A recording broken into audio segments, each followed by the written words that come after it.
આગામી 22મી જૂનના કચ્છમાં ગ્રામ સ્વરાજ્યના સુકાનીઓને ચૂંટવા મતદાન થવાનું છે.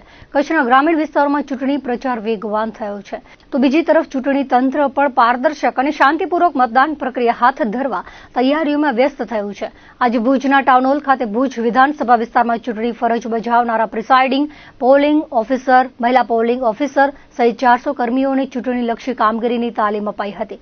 જિલ્લા મુખ્ય ચૂંટણી અધિકારી અને કલેક્ટર આનંદ પટેલના માર્ગદર્શન હેઠળ તબક્કાની તાલીમનું આયોજન કરાયું હતું. મતદાન દિવસે પોલિંગ બૂથ પર ફરજ બજાવનારા અધિકારીઓને મતદાન પ્રક્રિયા અંગે વિસ્તૃત સમજ અપાઈ હતી. આજે પ્રથમ તબક્કાની તાલીમ પૂર્ણ થયા બાદ બુધવારે તાલીમનો બીજો તબક્કો યોજાશે.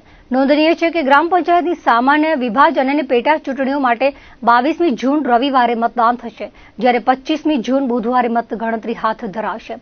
મતદાનને આડે હવે એક અઠવાડિયાથી ઓછો સમય બાકી રહ્યો છે, ત્યારે ઉમેદવારો ચૂંટણી પ્રચાર માટે ચૂંટણી તંત્ર મતદાન પ્રક્રિયાની તૈયારીઓમાં વ્યસ્ત બન્યું છે.